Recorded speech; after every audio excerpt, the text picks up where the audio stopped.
Hey guys, and welcome to a recording from gentechie.net. I am playing Valencia up against HB Engineering the Future, excuse me. Unfortunately, I've had issues with audio recording, so I was going to do it live. I did it live, but I've had issues with sound files and stuff, so instead you get my melodious voice after the fact. I'm keeping this hand, it has a lot of money, it doesn't have wild side unfortunately, but hopefully I'll be able to draw into it before HB really gets going. Have money, have Scrubber, which is great in this matchup I think. It's great with Valencia because you essentially turn yourself into a wizard with the bad pub and that, and you can also blackmail. And at the moment, a lot of decks are going very horizontal style, using quite a few assets, so it's a good time for it. So we're just taking it nice and slow. My Valencia so far has a pretty good track record against HB. When food courts was a big thing, did pretty well against that because thankfully HB is quite slow to set up sometimes. Yes, it can get the money rolling, get the assets rolling, and things like that, and it can start setting up servers and fairly deep servers, but it does take its time. And when you've a 50 card deck and you're trying to draw through that, it is quite beneficial to come up against an opponent such as that. Now I'm looking at these face down cards and I want to run them, but ELP is really off putting. Having to use 2 clicks to make a run is pretty it's pretty untempting, I will say. Especially if you're only going to make one run, you really want to be making 2 or 3, and you want to be able to do as much damage as possible in one go. So even though I think that there could be agendas here, I feel I need to take it slowly, trying to build up my board state a little bit, trying to draw into like Wildside, Chronotype, even something like the Source, and eventually I say, look, I'll check it out. We gotta go for it, we'll see what we can click through, we'll see what we get hit with. I thought it might be a Turing, with the David in hand. I thought that it'd be okay to run it and then install David run again if necessary, but it turns out to be a wall of static. So I run the other remote to see an Eve. Was hoping it would be Jackson, or not hoping actually, because that would indicate it was an accelerated beta test that was being pushed out early. But I thought better safe than sorry, run it, kill whatever it is, and start using those scrubber credits, put them to good use. So my opponent is taking his time. Thankfully, it was just a Adonis, so that means the money's going to start rolling in for HB, but not much we can do about that just yet. Draw to Faust finally, but again, ELP it's just a pain. It's such a pain. But we can start moneying up in the meantime, throwing down liberated accounts, putting down kitties, and keeping our cards close to our chest as well. We're running some interesting tech in this deck. We've got the Source, for example, not seen very often. If you've never heard of it before, it forces the opponent to put an extra advancement counter on an agenda in order to score it. And it means that something like HB then have to show their hand. So accelerated beta test suddenly has to be advanced, Vitruvius the same, and they have to show that they're going for a score basically. That means with Valencia, you can then blackmail and it makes things a bit easier. You at least get the heads up that you need to start making moves. So again, we're just trying to build up our board state. The ice towers are starting to form, which isn't great. We throw down Parasite because, again, you want to use blackmail on remotes. I think it's most efficient there, unless you're going to do the big medium dig that was doing the rounds for a while. But unless you're doing that, remote is the best place to do it because it shows that you can make runs, and you will make runs, but it means that you'll still get the blackmail going, you can still kill ice, and you can still basically put it back to square one. My opponent is going for the score, nice and early, and yeah, this is where the heartache starts. So again, it might be Turing on the remote, so we run it, but it's Eli, and Eli is one of those that I just don't want to deal with at the moment. I don't have the clicks for it, don't have the cards for it and the wall of static, so the opponent is going to get whatever they want. Again, I go check out the other remote just to make sure it's not Jackson for a safe beta test. Turns out it is. He's removed from the game, but it's a corporate sales team. This seems to be one of the agendas you're going to see an awful lot.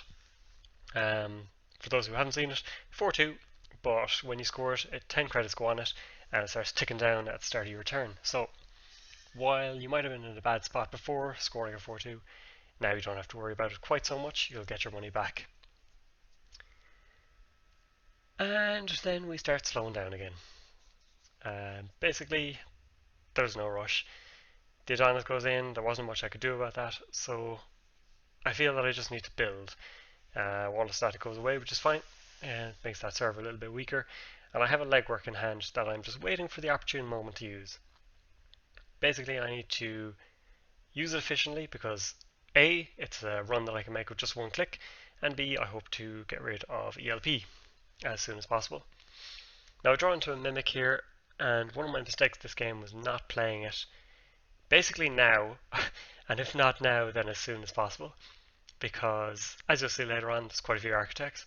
I decided that this is the moment to go for the legwork, and it turns out that there's no Turing's in sight. Instead, it's an Ichi 2.0, but thankfully David is here to save the day, or at least save my face. So we'll go through that. Then we see IQ, so yeah, this is an interesting deck. I wasn't quite expecting these Towers of Ice. Faust comes in handy here. Get rid of 3 cards. Scrapping, or initially thought about scrapping the Hunting Grounds, but then realised that Data Sucker is probably the more, yeah. I was toing and froing, I'll be honest. I thought about the whole, maybe he'll have tool booth, maybe he won't. Scrap the Data Sucker in the end because I already have one. How many do you need? Turned out to be a great run, picking up 2 agendas, more than willing to score an NAPD, what it means that ELP goes. Even though I have to pay the 4, it's counteracted slightly by Valencia, which is nice. It was an agenda he didn't want to score anyway, so he mightn't have felt too aggrieved about losing it, but very beneficial for me. And with the money that I had stockpiled in resources, just start building that up again. So because I'm 4-2 up, again I can start breathing a sigh of relief. I can start taking my time a little bit. He has got all the money assets that he wants, all the money in the world basically, which is a pain, especially when I've seen kind of beefy ice like Ichi, like IQ, which he can hit with a full hand, and then the smaller, annoying, cost-efficient ice like Eli. So again, we've shown that we're willing to run the remote, but we're also going to start popping parasites down as well, just to keep him honest, and just to make sure that blackmail is a possibility. That remote server is looking pretty tasty at the moment. And this was the turn that I basically said, need to draw the source.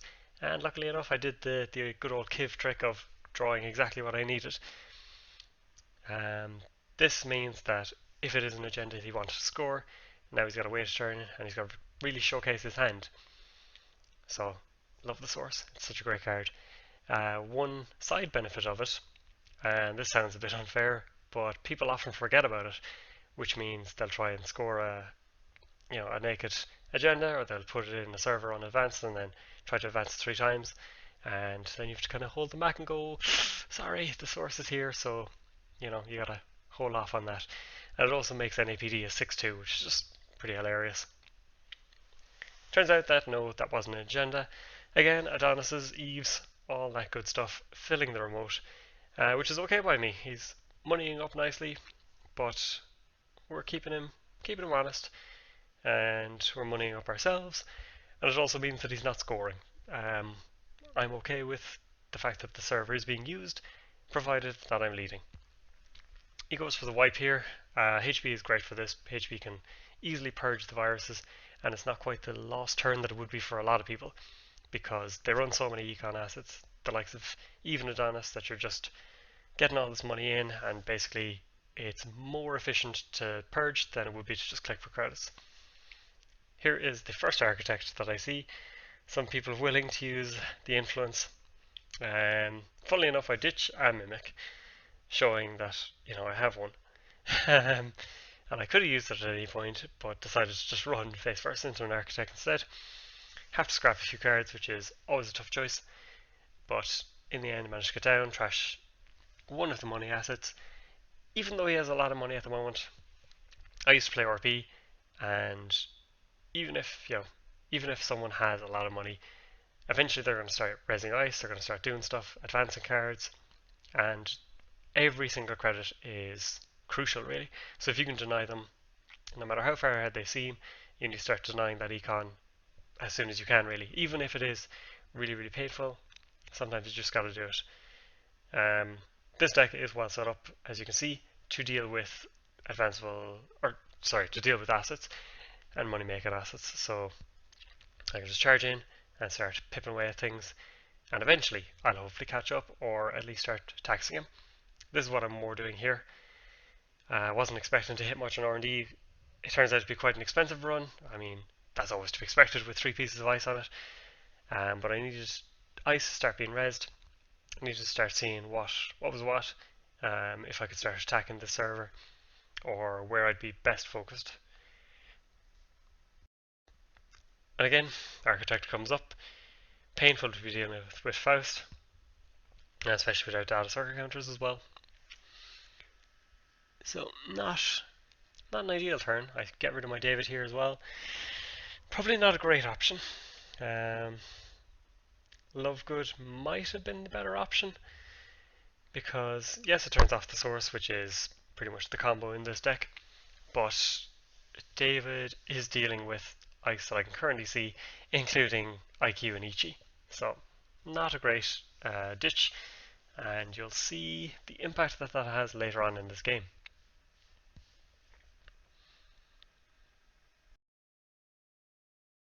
In the end, I don't see very much, and have to pass it over to my opponent, who scores the beta test, gets rid of the source, decides not to fire it, which is unfortunate. I would have liked to see a blind fire here, but wasn't to be. But again, we're just checking things out.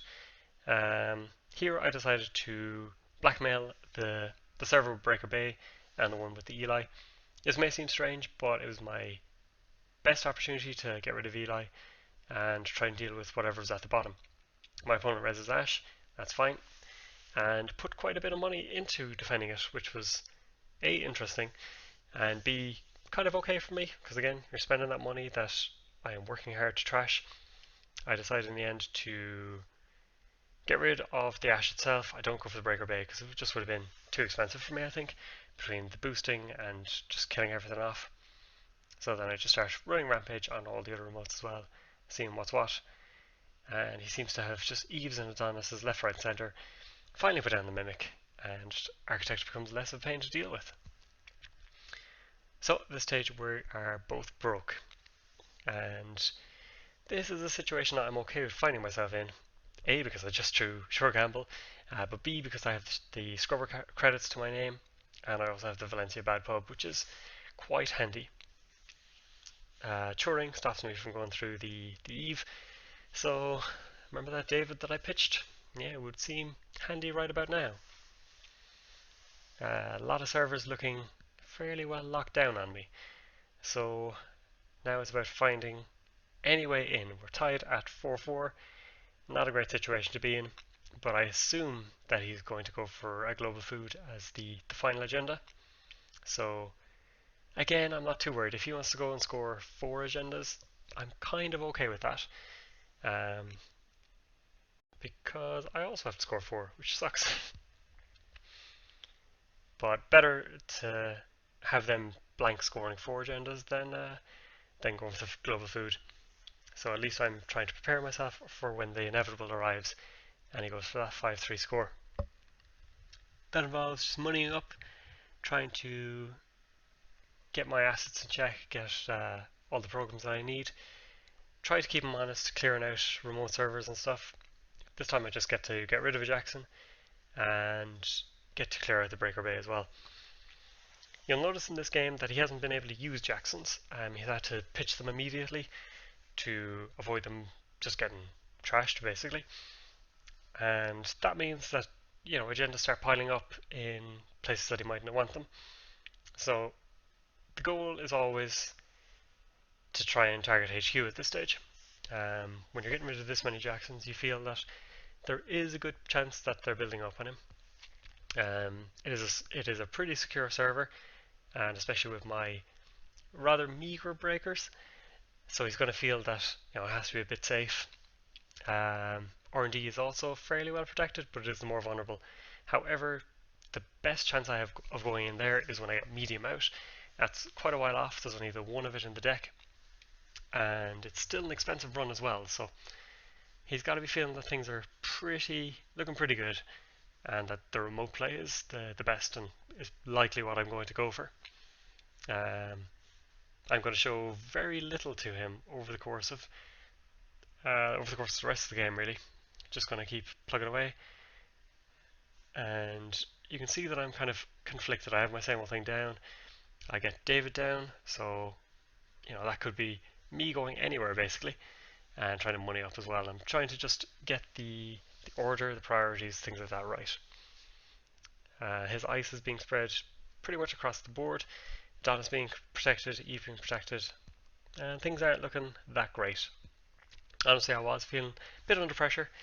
When you see that much money piling up against you, it gets a bit overwhelming. But we go for the legwork here. We see Eli, which is I can deal with that. Then I go through. I decide to use the 2 David tokens here and take the trace, just because curing on a remote I can then deal with the other token. Let him fire the trace, and he puts an absolute abundance of money into it, which was surprising. His logic was because why not, and I tend to agree with that. Might as well go down swinging. So I break the 2 and take the trace. Obviously I'm going to take the brain and the tag because why not? Otherwise I have no money, but it did stir that little moment of fear in me in that I wasn't quite sure what would happen if he tagged me or what he could do with the brain. I had all my resources on the table which would go bye-bye very quickly, but I'd have to deal with that as the game played out. In the end, yes, he had a ton of agendas in hand, obviously thought that was the safest place for them, wasn't expecting such a Hail Mary or swing for the fences move like this, but in the end it paid off. So thank you very much for watching. I hope you enjoyed. If you have any comments, leave them below please. You can contact me on Twitter. Please like and subscribe, and I'll check you again in another video.